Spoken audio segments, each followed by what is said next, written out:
ma famille na ye ya yo ko solo na biso obengi biso dans le téléphone ko ma chérie to ye mais solo na biso. Bon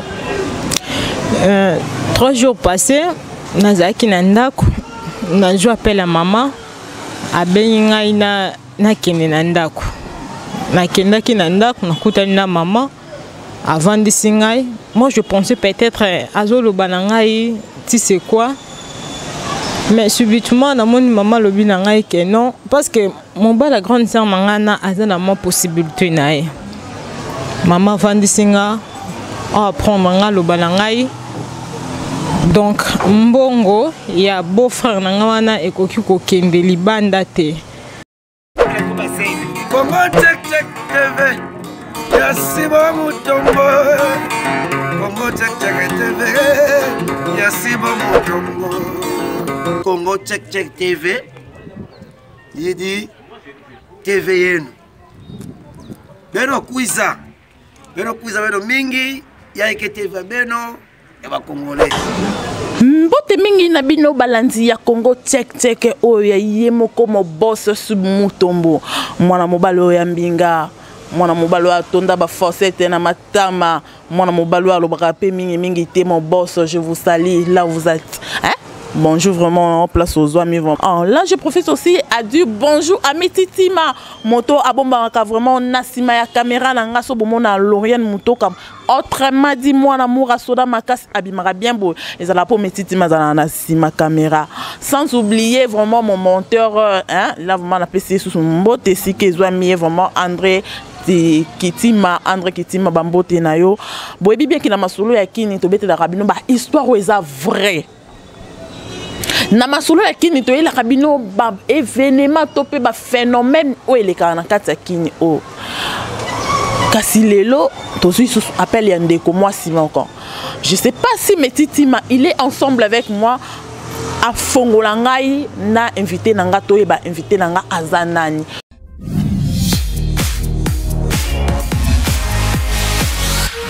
Bonjour ma sœur. Bonjour Lauriane. Bonio. Oui, ça va. Ça va vraiment pour moi hein. Ça va un peu. Comment se repère ce combo non? Combo na Anisha. Anisha obengi masolo ya kini pona ni. Bon, souvent na landaka autre Lauriane. Maintenant, ils ont problème moko ekomeli ngai, c'est ça na profiter na solo na yo. Et puis na tout un peu ba conseil na ba ndeko ba sunga ngai na problème ko elingai. Problème ngo ezanini o bandeko ba ko sunga yo. Problème ngo vraiment ezanini mais ka un peu ko fongola biso to mais ka un peu ko comprendre et ça li solo ni. Bon, problème na zanango eza juste des problèmes à famille. Ndeka ba famille ezalaka. Babota biso mi balé moi avec ma soeur. Maman biso avandara na Kisenso. Il y avait un tas grande sœur qui kozwa libala. Donc grande sœur a joué libala. Là j'étais un peu moi petite non. Na kenda na grande sœur na libala. Comme des batindara le qui a kende na yaya na libala nae.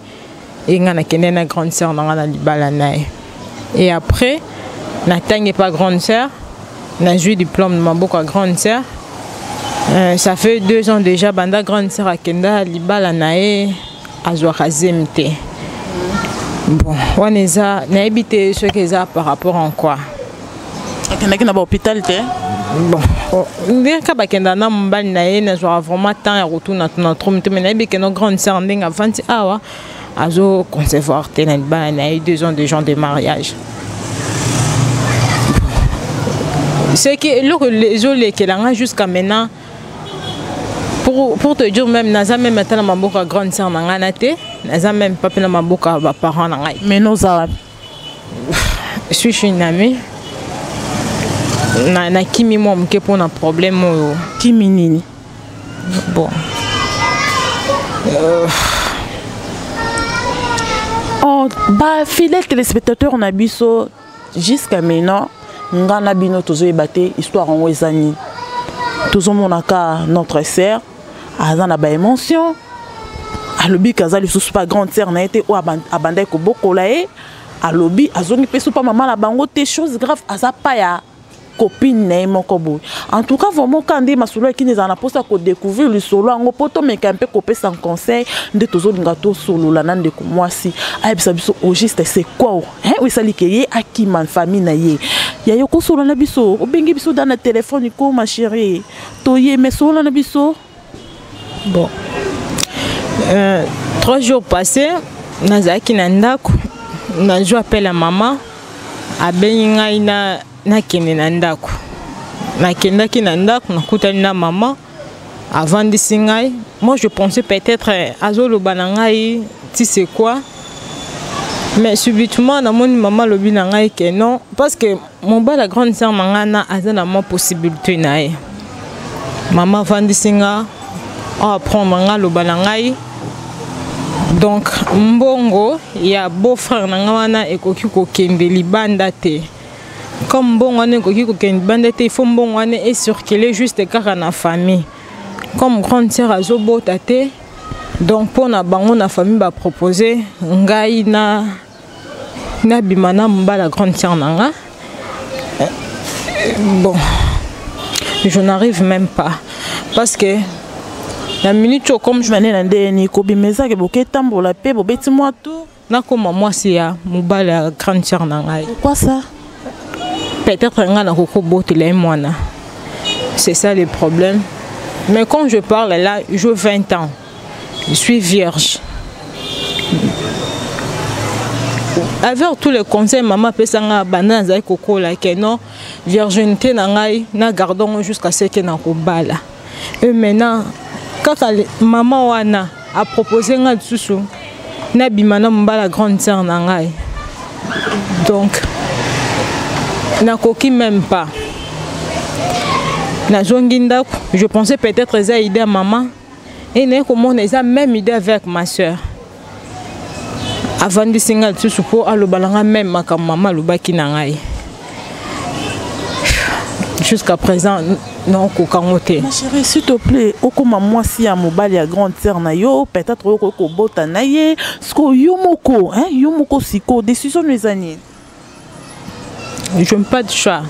Pour le moment là, naza la décision té parce que naza moi na. C'est ça na ye pas na yo pour bo mekempe ya ko aider ngai na likambo ekolelinga. Un, je suis vierge. Et de deux, na bimana mubalo azan mubal na ngai té. Donc entre parenthèses donc à de vierge nga premièrement na mubala grande sœur nanga. Oh, aza lokola papa bokolingai. Donc nazo kokate c'est ça. Moi un peu pression na bakomo tianga entre maman na grande sœur nanga c'est ça. Na sali ke na kimandako na vende pas ba camarades. Ya yo mekan kepe ko sola na bango te ko bisi bango ke non esa mabe na ko sala ngote jamais na ko koma mbandalia na ngai. Na bangote mais un peu ko talisa bon makamwana nyoso nyoso ana sola kina mama ebika nanga mama zo sauver honneur na bino. Donc ça c'est pas l'honneur de la famille parce que ma sœur a bala qui vierge, pourquoi pas penga na bala viergeté, pourquoi maman linga joa virginité nanga apesa ngona mobala grande sœur oh déjà balay alors mbala kwa ko bala ngana sima peut-être mbala ya ko balope comme deuxième femme. Toka bombal ma ona grande sœur nanga. O azalo kwa maman nangai. Parce que beaucoup ngai quand même nanda comme nae.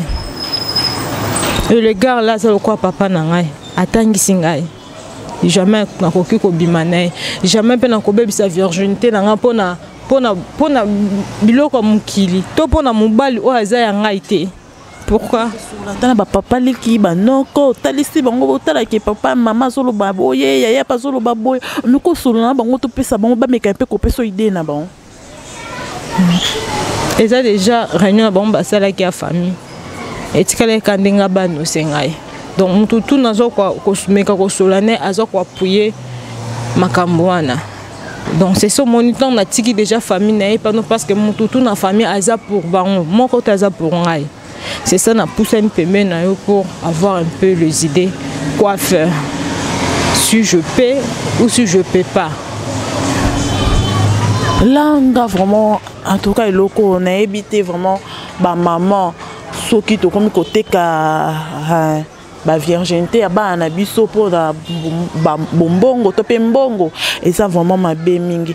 Ce qui peut pour nous combattre la libala, il faut m'oublier que non, abotaka na mobali na topalinga mobali na yo. Je sais pas ce qui bino bomonyango ndeni pour na ngana monyango na vraiment et ça ma bé. Ma chérie, on a bossani sous comment c'est qui encore le nom? Anisha. Anisha, est-ce que vous avez la caméra nanga à face? Ou ça la demande pas à grande sœur na yo? Ou ça la peut demander pas ya beau-frère na yo? Ou balobi ka kuma mobile na yo? Ou ça la peut demander pas à maman ou à sa maman no ba ki ko battre la virginité na okaka ye wana lola bi ke non o baby sa virginité na yo. Ou ko la caméra nanga face au sola na bango? Premièrement, je parle à ma mère. Maman, oza maman botinga. Avec tous les conseils, on peut s'arranger pour garder virginité nanga timuko na kobala. Je ne pensais pas que yo koko zwa idée ya koloba makambo lobi nanga na sala. Ba conseil to pesa kangai. Nyoso to loba na ngai. Lelo na munyango te. De deux, je parle à ma sœur. Aux alessu ya nanga to comme ma deuxième maman la vue nangai. Pour na ba bien na yo. To pour na regarder libala na yo, o dingo détruire vie nangai. Ya ko pesa nga propre mobile na yo. Abi malangai.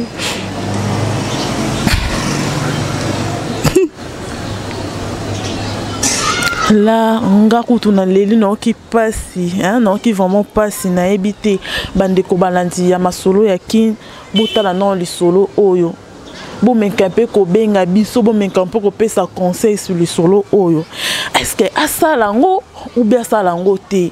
Nga vraiment pas na kana nga nazo ebate na komi na mbanga du choix na ebate na sala nini na conseiller nini asalango pour na ko sauver libala ya grande sœur na ye asalango pour mbongo ya mon grand frère ya mon bala grand frère ya grande sœur na bango etika la kaka pa na bango ou bien asalango te jusqu'à maintenant na oye baté na lobani jusqu'à maintenant na oye baté na conseiller nini hein en tout cas ma balandi ya masolo ya kin balandi nyo surtout ya Congo tek tek bo meke pe ko benga biso poto me kompe sa conseil.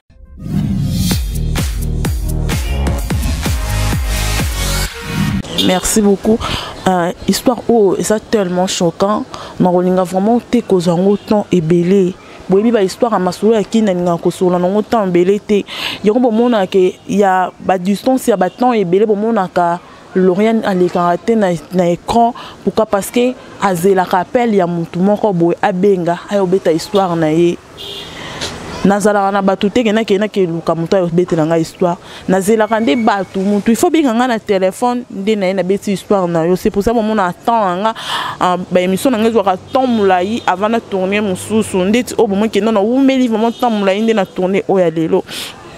Là je vous demande bon mais un peu copier sa conseil de connaître surtout au cause émission mais qu'un peu partager yango pour peut-être nanzela na yo ndongo partager pe ça qui mutu wana ko cause peut-être un conseil moko ya koluka ko conseiller de qu'on a biso ya moi c'est mais quelque part je peux dire à ba maman ton to botaka to pe ton to zoka bana to maman botaka azala kala pour ko sauver honneur na to pe ko sauver éducation à moi na jamais ba sœur mais balé ba ko koma bambanda.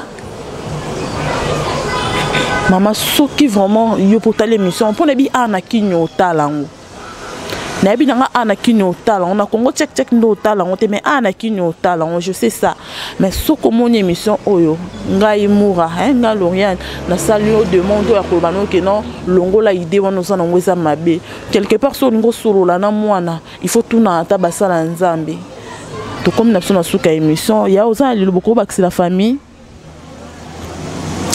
Le bala ko ba na famille na ngai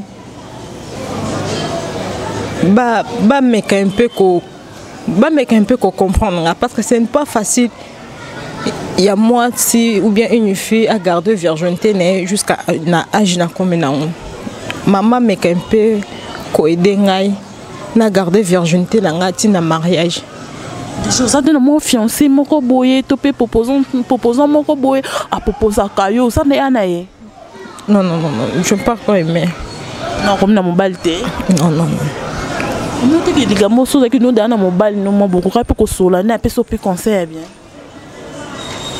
Je ne pense même pas que même si Nazakine azape na conseil bien ngara pe s'arrêter. Peut-être ngazala contre mes parents nangai.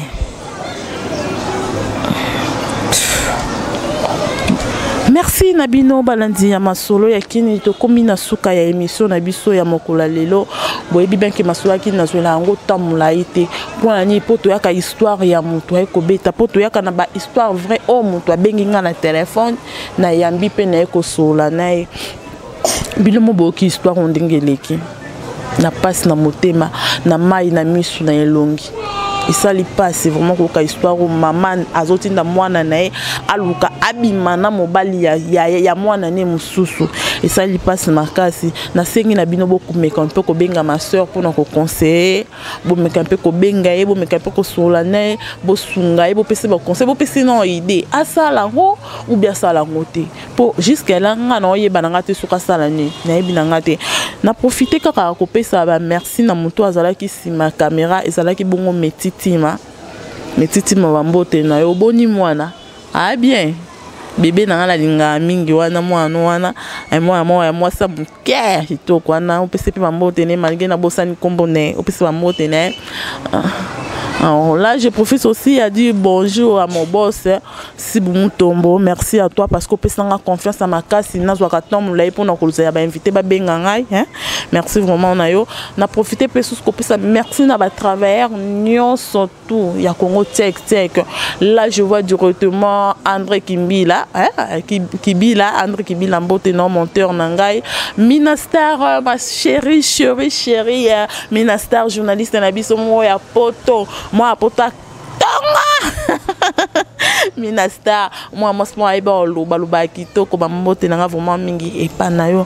Bambote nanga lisusu na ma grande sœur chérie que j'aime trop, Fifi Tema o asombela avec des bijoux, asombela avec des pantalons. Mbote nanga c'est belé hein, vraiment na clé ngonda na bundes, clé ngonda bambote no yango wana. Bino bandeko balanzi ya Congo tek mbote na bino na biko ba belé moi na pesa bino mbote na masula kini bino nya surtout ezala te pour masula kini na ko kande di solo na be mission musu na pesa na nga bino mbote mais masula kini moi ezate pour comprendre ngai